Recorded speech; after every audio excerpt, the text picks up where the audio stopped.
오늘은 대강절 세 번째 주일입니다. 세 번째 초를 밝혔습니다. 그리고 빛으로 오시는 주님께서 오늘 이 자리에 그리고 우리의 마음 가운데 풍성한 은혜를 베풀어 주시기를 소망하며 예배하고 있는데요. 우리의 예배가 하나님 앞에 상달되고 또 주님의 은혜가 우리 마음 가운데 가득하기를 간절히 축복합니다. 대강절은 말 그대로 예수님을 기다리는 절기입니다. 성탄절에 빛으로 이 땅에 오신 예수 그리스도를 사모하는 마음으로 기다리는 특별한 절기가 바로 대강절인 것입니다. 그래서 대강절이 되면 예수님의 이름을 더 많이 생각하게 되죠. 어떠십니까? 여러분들 예수님을 생각하면 마음이 좀 따뜻해지시고 어느 정도는 설레이고 그러신가요? 사실 우리가 이 땅을 살아가면서 어떤 이름을 생각할 때 그 이름 때문에 내 마음이 설레이고 또 흥분되고 기대가 되고 따뜻해지는 그런 이름을 가지고 있는 사람은 행복할 것이라 생각합니다. 여러분 주변에 있는 사람들의 이름들, 내 가족 중에 이름들, 그런 이름들을 마음속으로 떠올리면서 너무 행복하다 그 이름 때문에 그런 사람들이 많아지시기를 부탁합니다. 그런데 역사가 우리에게 선물한 이름 가운데 가장 우리를 행복하게 만드는 이름은 예수라는 이름이 아닐까 하는 생각을 합니다. 저는 예수님을 잘 모르는 환경에서 태어났고 자랐습니다. 그러던 어느 날 제가 예수님에게 매혹을 당하게 되고요. 그리고 예수님을 평생 따라야 되겠다 하는 결심을 하는 사람이 됐어요. 그리고 나서 신학교를 갔고 공부를 하는 내내 저는 예수님의 것이었고 또 예수님은 내 마음 가운데 계셨습니다. 제가 84년도에 첫 목회지에서 개척 목회를 시작을 했는데요. 그렇게 개척을 하고 첫 목회에 나갈 때 내 삶의 모든 것을 다 하나님 앞에 드려야 되겠다 해서 심지어는 결혼식을 할 때 서로 나누었던 폐물까지도 전부 다 하나님 앞에 바쳐버리고 예수님 이름 이외에는 가진 것 아무것도 없이 그렇게 개척 목회를 시작을 했습니다. 11년간 첫 번째 개척지에서 목회를 하고 그리고 다시 이천에 하나님의 소명을 받고 이천에 와서 새로운 개척 목회를 시작을 하기 위해서 떠날 때 저는 그동안에 보던 책하고 세간살이 몇 개 그리고 신발 한 켤레 신고 이천에 왔지요. 그리고 예수님 너무 좋으니까 두 번째 개척 사역을 시작을 하면서도 날마다 행복했고 주님 앞에 내 삶을 어떻게 드려야 되지 하고 헌신을 결심하는 중에 1년 동안을 현대전자, 지금은 하이닉스로 바뀌었는데요. 현대전자로 통하는 용수타운하고 통하는 지하 굴다리, 그 용수타운 쪽 끝에 그쪽에 서서 출근하는 사람들에게 매일 아침마다 예수님을 믿으십시오. 예수님이 여러분들에게 행복을 선물할 겁니다. 예수님을 믿으십시오 하고 전했던 기억이 납니다. 몇몇 분들이 그때 제 모습을 보면서 이렇게 저에게 얘기했어요. 목사님이 매일 아침마다 거기 가서 전도를 하는데 그 앞을 지나갈 수가 없어서 미안해서 먼 길로 삥 돌아서 다녔다고 하는 그런 얘기를 몇 사람이 해주기도 했습니다. 토요일이 되면 기타 들고 어린이 놀이터마다 다니면서 아이들 전도하고 그렇게 했던 기억이 새록새록 납니다. 예수님 그분이 너무 좋았기 때문이죠. 그런데 지금 이제 나이가 어느 정도 먹고 또 목회도 안정되어서 이렇게 목회를 하고 있는 현장에서 저 모습을 한번 돌아보면 과연 내가 지금 예수님을 따르겠다고 하는 그 길에 서 있나 아니면 그 길에서 물러서 있는 건 아닌가 하는 그런 생각을 종종 하게 됩니다. 바람의 딸 누군지 아시죠? 바람의 딸이라고 자처하는 한비아 씨가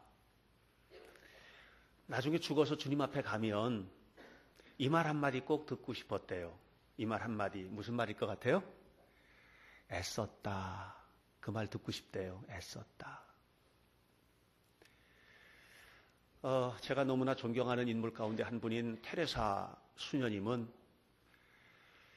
평생을 하나님 앞에 헌신을 했는데 그분은 부름받은 날부터 마지막 순간까지 한 가지 생각이 그의 마음속에 가득했대요. 나는 하나님 앞에 몽당 연필로 살고 싶다. 달고 달아서 다 드리고 나중에는 짧아서 더 이상 쓸 수 없는 몽당 연필. 그런 연필처럼 살다가 그런 모습으로 하나님 앞에 가고 싶다. 그랬습니다. 나는 하나님 앞에 가면은 무슨 얘기를 듣고 싶을까? 설교 준비하면서 그런 생각을 했어요.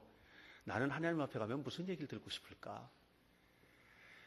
그냥 저는 이분들처럼 대단한 말 생각해내기가 어려워서 성경에 나오는 말 한 구절 생각했어요. 잘했다. 착하고 충성된 종아. 그런 얘기 들으면 참 행복하겠다. 그런데 내 모습은 지금 잘했다. 착하고 충성된 종아. 그 모습에 합당한 삶을 살고 있나? 나는 정말 종 노릇하고 있는가? 아니면 교회 안에서 주인 노릇하고 있는 것은 아닌가? 저는 어떨 때는 깜짝깜짝 놀랍니다. 주인 노릇하는 자리에서 얼른 내려와야지. 나는 종이니까 평생을 종 노릇하다가 갔으면 좋겠다 하는 생각을 하고 있습니다. 이 기다림의 절기, 예수님을 간절한 마음으로 기다리는 기다림의 절기인 대강절에 예수님을 다시 한번 생각해 보고 싶습니다. 예수님은 나에게 어떤 분인지를 생각해 보고 싶고, 예수님은 왜 이 세상에 오셨으며 내가 어떤 처지에 있을 때 예수님께서 오셔서 나를 그토록 사랑하셨는지 그런 얘기들을 함께 좀 나누고 싶어요. 그래서 제 개인적인 간증에서 고백한 것처럼 예수님 이외에는 아무것도 없는 사람처럼 그렇게 살 수는 없을지, 이런 것들을 이 대강절 셋째 주일 초를 밝히면서 이 아침에 함께 묵상하고 싶습니다. 21절 말씀을 여러분 함께 좀 보실까요? 마태복음 1장 21절에 있는 말씀입니다. 다 같이 읽습니다. 시작. 아들을 낳으리니 이름을 예수라 하라. 이는 그가 자기 백성을 그들의 죄에서 구원할 자이심이라 하니라.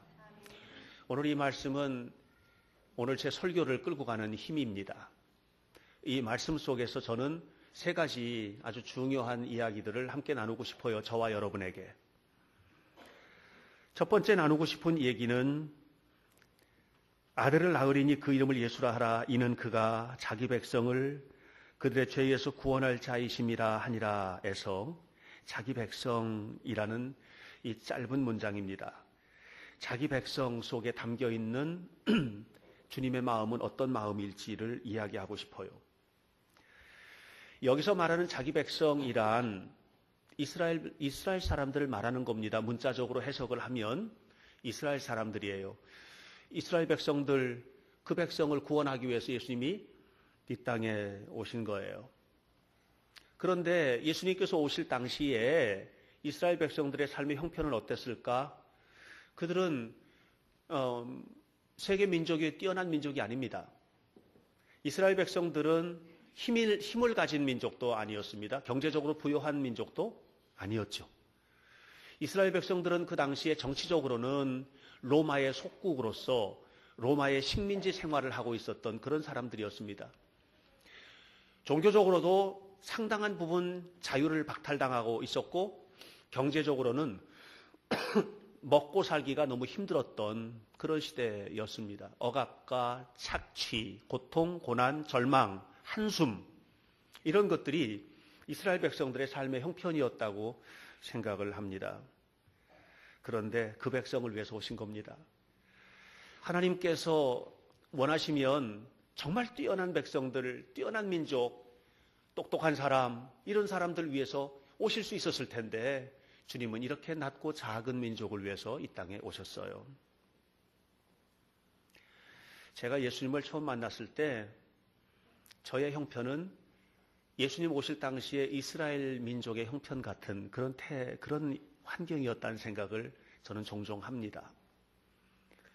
많이 아팠습니다. 그래서 결핵 때문에 우리 흔히 폐병장이 그러잖아요. 결핵 때문에 마산에 있는 요양소에 저는 있었고요. 미래를 보면 희망이 끊어져 버렸고 경제적으로, 가정적으로, 사회적으로 또는 여러 가지 면에서 볼 때 내세울 게 속된 말로 하면 눈꼽만큼도 없었던 그런 저를 예수님 찾아오셨어요. 그리고 오셔서 뭐라고 그러시냐면 너는 내 아들이야. 너는 내 백성이다. 하나님 나라의 백성이다. 이렇게 말씀을 해 주셨습니다. 자기 백성은 이스라엘 백성인 줄 알았는데 알고 보니까 나같이 우리처럼 세상에서 때로는 버림받고 아웃사이더, 마지널리티, 변두리가 되고 어려움을 당하고 고통을 받고 있는 사람들을 포함한 우리 모든 인류를 위해서 예수님께서 오셨다고 하는 것이에요. 사실 하나님도 없고 소망이 없는 자리에 있었던 저에게 주님은 다가오셔서 저를 하늘의 시민으로 만들어주시고 하나님의 가족으로 그렇게 이끌어 주셨다는 거죠. 왜 그러셨을까? 자기 백성으로 힘을 주시려고, 자기 백성으로 축복하시려고, 자기 백성으로 승리케 하시려고 그렇게 와주신 거예요. 할렐루야. 제가 최근에 아주 아름다운 글을 읽었어요. 데이빗 소로우가 쓴 월든이라는 소로우의 에세이집이에요. 그 안에는 여러 편의 에세이가 기록이 되어 있는데 이 데이빗 소로우가 이 미국의 매사추세츠주에 있는 월든 호숫가에서 2년이 넘게 살면서 농촌 생활을, 산촌 생활을 하는 거죠. 산속에서 사는 거예요. 그래서 그 월든의 부제가 Life in the Woods, 숲속의 삶이라는 부제가 붙어 있는 그런 에세이집이에요. 그 중에서 콩밭을 가꾸던 이야기를 해요. 그 글을 조금 읽어드릴게요. 콩 두둑의 한쪽 끝에는 떡갈나무 관목의 숲이 있어서 그 그늘에서 쉴 수 있었다. 다른 끝에는 딸기밭이 있었는데 김을 한 차례 메고 돌아올 때마다 푸른색의 딸기들이 한층 더 진해져 있었다. 나의 매일의 일과는 풀들을 뽑아버리고 콩대 주위에 새 흙을 덮어주며 격려하는 일이었는데 이 황색의 흙이 자신의 생각을 쑥이나 개밀이나 피 같은 잡초가 아니라 콩잎으로 나타내도록 설득하는 일이었다. 원래 글을 읽으려면요, 이 글쟁이들은 똑같은 말도 아주 문학적으로 이렇게 서술을 하기 때문에 이해를 좀 잘 해야 돼요. 무슨 얘기냐면 콩을 이렇게 돌보는데 콩을 돌볼 때마다 이 흙, 짙은 황토색의 흙을 가지고 콩 두둑을 돋아주는 거예요. 그러면서 이 소로우가 흙을 격려하는 거예요. 얘야, 흙아, 네 생각이, 흙의 생각이 피가 나오고 개밀이 나오고 쑥이 나오고 이렇게 잡초가 나오지 않도록 했으면 좋겠다. 너는 네 생각은 온통 이 콩밭에만 가 있도록 해라. 그래서 콩이 잘 자도록 했으면 좋겠어.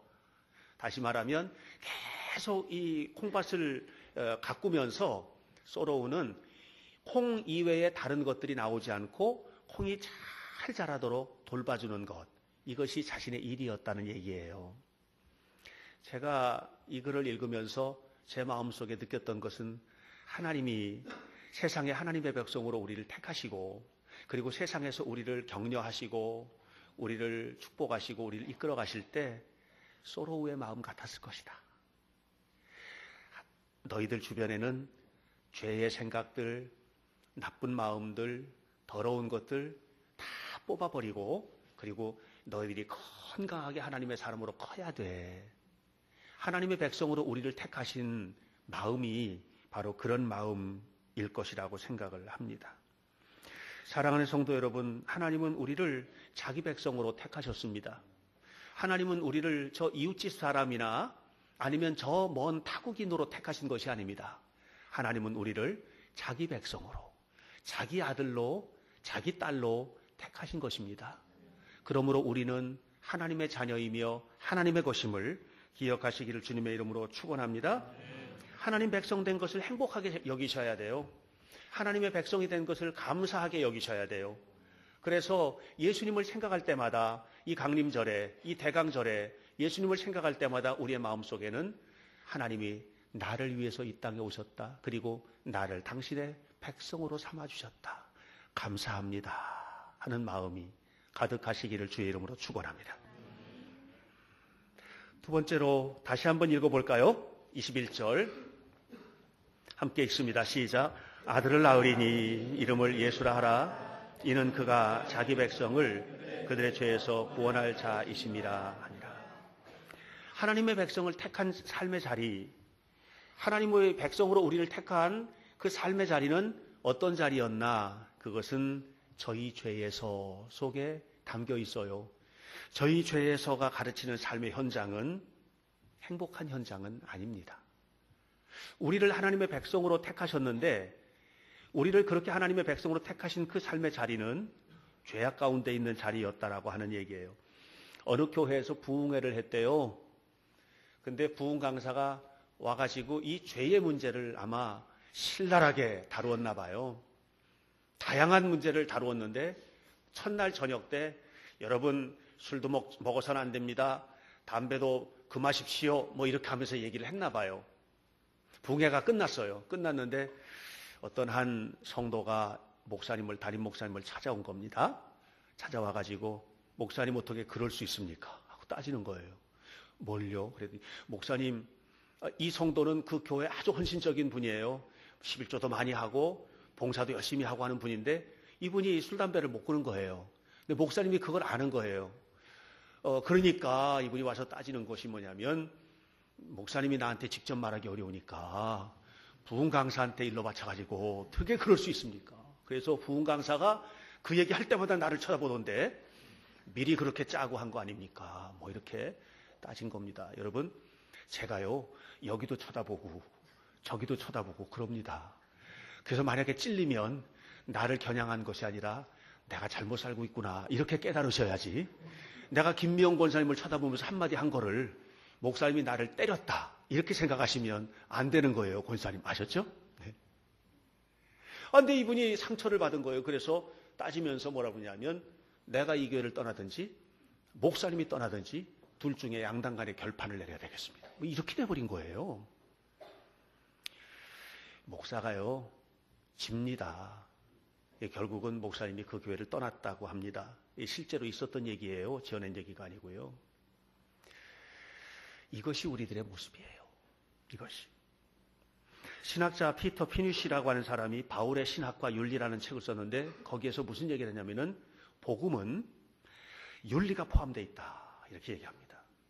다시 말하면 우리가 하나님의 말씀을 들으면 우리는 윤리적이 돼야 돼요. 도덕적이 돼야 되고요. 그러면서 그분이 그 책에서 하는 얘기가 하나님은 믿음으로 의롭게 된 사람에게서 거룩한 행동을 요구하신다. 그러니까 우리가 하나님을 믿으면 당연히 그 속에서 뭐가 나와야 돼요? 거룩한 행동이 나와야 되는 거예요. 하나님께서 요구하시는 것이 거룩한 행동이니까 거룩한 행동이 거기서 나와야 되는 거예요. 이건 당연한 얘기예요. 그런데 오늘날 강단에서 이 거룩한 행동을 요구하는 강력한 메시지들이 사라지고 있어요. 왜냐하면 제가 앞에서 말했던 그런 성도들 때문에요. 말을 할 수가 없는 거예요. 이 교회가 이렇게 자꾸만 그 어떤 그 죄의 문제를 다루고 하다 보면 교인들이 싫어하니까 이런 문제들이 생겨나고 있는 것입니다. 너무나 안타깝고 속상한 일이 아닌가 싶습니다. 결국은 세상의 모든 사람들이 살고 있는 삶의 현장이 뭐냐? 모든 죄에서 그 현장이거든요. 그러면 그 모든 죄는 뭘까? 아까 처음에 말했던 그 성도에게 있어서 상처가 됐던 그 부분은 또 뭘까? 그건 세 가지예요. 돈과 권력과 섹스입니다. 이 세 가지가 오늘 우리들 속에 있는 거예요. 돈과 권력과 섹스입니다. 결국 오늘 우리가 하나님보다 더 사랑할 수 있는 것들, 우리가 하나님을 사랑한다고 하지만 하나님보다 더 사랑할 수 있는 요소들이 있는데 그게 뭐냐? 돈과 권력과 섹스인 거예요. 하나님보다 더 사랑해지는 거예요, 그게. 하나님보다 더 그것들을 사랑하기 때문에 거기로 빠져버리는 거예요. 그렇게 빠져버리는 현장이 뭡니까? 그게 바로 죄의 현장이죠. 그렇다면 돈과 권력과 섹스라고 하는 이런 일들은 과연 나쁜 것인가? 아니에요. 우리를 너무나도 행복하게 할 수 있는 요소들이에요. 돈, 권력, 성. 이런 것들은 오늘 우리의 삶을 풍요롭게 하고 아름답게 만들기 위해서 하나님께서 우리에게 주신 선물이에요. 그런데 왜 이것이 죄가 되었습니까? 그것이 최우선순위가 될 때, 다시 말하면 그런 것들이 내 안에서 주인 노릇을 하고 하나님은 변두리로 다 몰아져 나가게 될 때, 그때 여러분 어떠세요? 가족이 돈과 권력과 섹스 때문에 깨지는 겁니다. 아셨어요? 이것들이 우리 모두를 행복하게 하는 요소가 되어야 되는데 내 욕심이 될 때, 내 욕심을 위해서 그쪽으로 나가게 될 때 여러분 부부관계가 문제가 생기는 겁니다. 자녀들이 문제가 생기는 겁니다. 예. 어떤 목사님이 자기네 교회 여성교회 회원들 얘기를 하더라고요. 자기네 여성교회 회원들은 너무 속상하다는 거예요. 왜냐하면 만나면 왜 그렇게 서로 미워하고 싸우는지 모르겠다는 거예요. 왜 그럴 것 같아요? 돈과 권력과 섹스입니다. 그 속에도 있어요. 자존심. 자존심의 문제. 여러분, 자존심은 세워야 될까요? 무너뜨려야 될까요? 세워야 되는 거예요.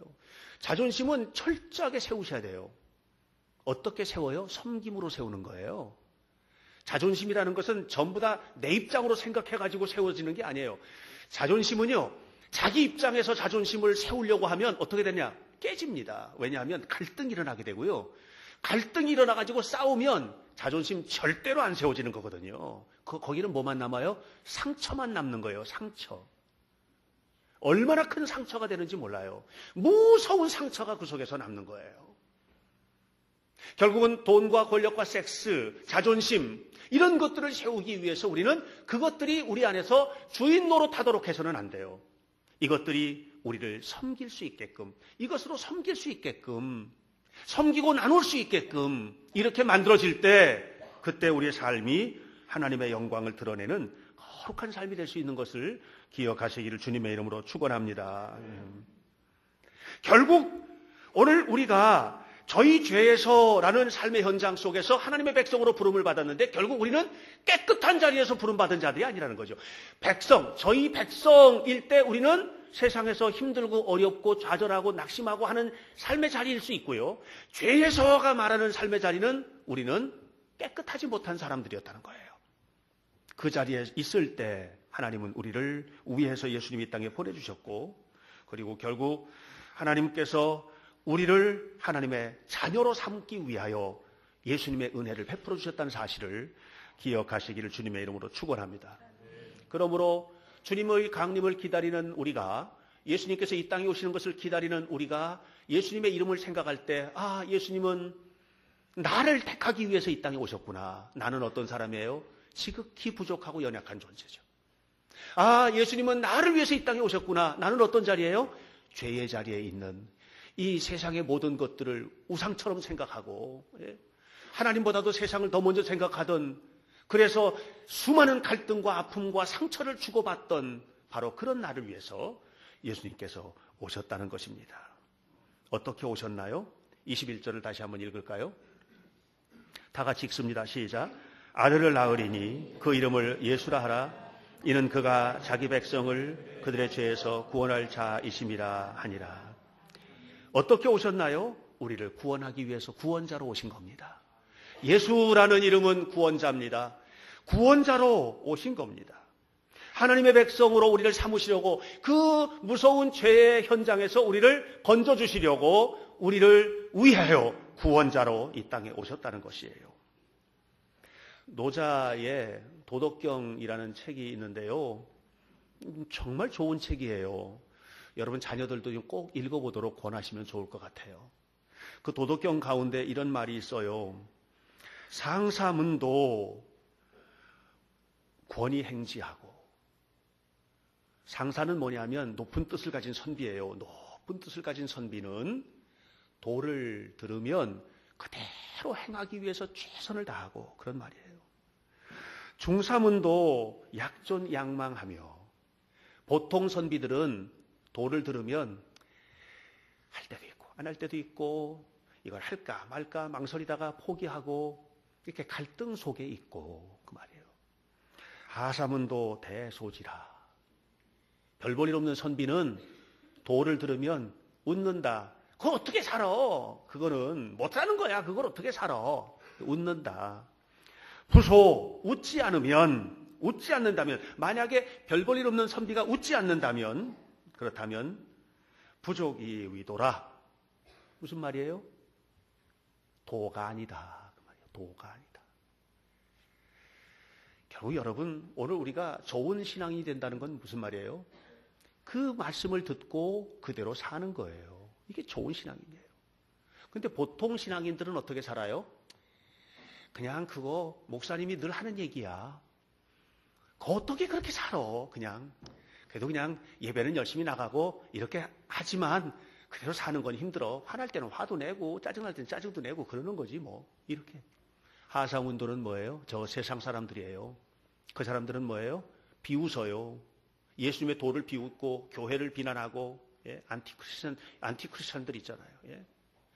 비웃는 거예요.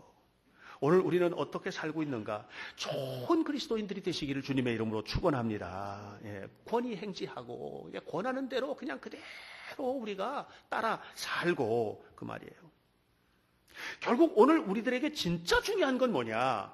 정말 중요한 것은 뭐예요? 예수님의 도예요. 예수님을 따르는 삶을 사는 거예요. 세상의 것이 아닌 거예요. 식당에 갔다고 합시다. 식당에 갔는데 어떡하다 젓가락을 떨어뜨렸어요. 그 젓가락을 떨어뜨리니까 뭐냐면 이거 닦아다 주세요. 이 소중한 젓가락이 떨어졌네요. 닦아다 주세요. 그래서 그걸 닦아다가 젓가락으로 이제 밥을 먹어요. 그래서 지갑을 떨어뜨렸어요. 그럼 지갑 떨어졌네. 그러고 그냥 나가요. 그런 사람이 있을까요? 이게 뭔가 중요한 게 뭔지를 모르는 거죠. 그냥 젓가락 떨어졌으면 내버려 두세요. 그리고 새 거 갖다 주세요. 그래서 새 걸로 먹으면 돼요. 지갑이 떨어지면 집어서 호주머니에 넣고 챙기고 나가야 되는 거죠. 예수님을 잃어버리면 안 돼요. 여러분들이 세상 때문에 예수님을 잃어버리고 사는 거예요. 세상에서 중요하다고 하는 것 때문에 예수님을 잃어버리고 사는 거예요. 세상의 백성으로 살기 위해서 하나님 백성인 것을 잃어버리고 사는 거예요. 얼마나 이게 잘못되어 있는가. 주객이 전도된 것이에요. 그래서 하사, 별 볼 일 없는 신앙인, 세상 사람하고 별로 다르지 않은, 하나도 다르지 않은 예수 믿는 부부는 달라야 되지 않겠어요? 예수 믿는 가족의 자녀 교육 달라야 되지 않겠어요? 예수 믿는 사람들의 신앙생활 달라야 되지 않겠어요? 직장생활도 달라야 되잖아요. 예수 잘 믿는 사람답게 성가대 지휘를 하면 해야 되지 않겠어요? 교사를 하면 해야 되지 않겠어요? 목회를 해도 목사가 정말 예수님 때문에 내 마음이 설레이는 마음을 가지고 하나님 앞에 목회를 감당하는 그런 목사가 돼야 상사인 거죠. 여러분 오늘 우리는 어떻게 살고 있는가 말입니다. 디트리 보네퍼는 예수님의 이 땅에 오신 사건을 이렇게 말했습니다. Being for other, 타자를 위한 존재다.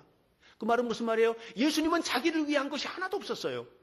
이 땅에 오신 것도 사신 것도 십자가에 죽으신 것도 Being for other, 전적으로 타자를 위한, 전적으로 우리를 위한, 어디까지? 내가 죽어서 서야 할 지옥에까지 예수님이 대신 가신 거예요. 이것이 예수님의 모습이에요. 예수님은 어떤 분이에요? 하나님 말씀대로 사신 분이죠. 오늘 우리가 그렇게 살아야 되지 않겠어요? 왜 예수님께서 그렇게 이 땅에 오셨나요? 우리의 구원자가 되시려고. 나의 구원자가 되시려고 오신 거예요. 나를 택해서 하나님 백성 삼으시려고. 내가 빠져있는 이 죄의 현장에서, 우리가 살고 있는 이 더러운 삶의 현장에서 우리를 구정물 속에서 건져내시려고, 그래서 구원자가 되시려고 이 땅에 오신 것입니다. 이것만 알면 돼요. 이걸 알아야 돼요. 그리고 난 다음에 영적 체험이에요. 그런데 오늘 많은 사람들이요, 이 체험을 너무 강조해요. 그래서 어떤 사람들은 방언을 못한다. 그럼 구원받지 않은 것처럼 얘기해요. 그렇지 않아요. 여러분들 가운데 방언을 못할지라도, 여러분 가운데 어떤 사람은 성경을 읽으면서 눈물 한 방울 흘려본 적이 없다 할지라도, 여러분 가운데 어떤 사람은 설교를 듣는 가운데 머리끝부터 발끝까지 소름이 돋고 짜릿하는 이런 경험이 없다고 하여도, 그런 체험이 나에게 한 번도 없다고 하여도 한 가지 분명히 아셔야 돼요. 예수님은 여러분을 구원하기 위해서 오신 분이에요. 이게 중요한 거예요. 내가 체험하지 못했다 한데 체험하지 못한 것 때문에 나는 정말 좋은 신앙이니까 그런 고민에 빠질 것 하나도 없어요. 예수님은 바로 여러분을 구원하기 위해서 오신 분이에요. 내가 체험하고 안 하고 상관없이 주님께서 오신 거예요.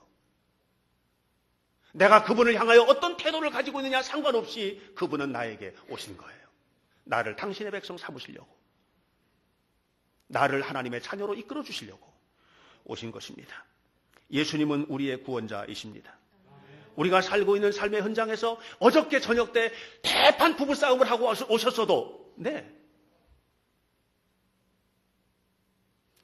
내가 어저께 누군가를 속여먹고 그런 일을 하고 오셨을 수도 있지요.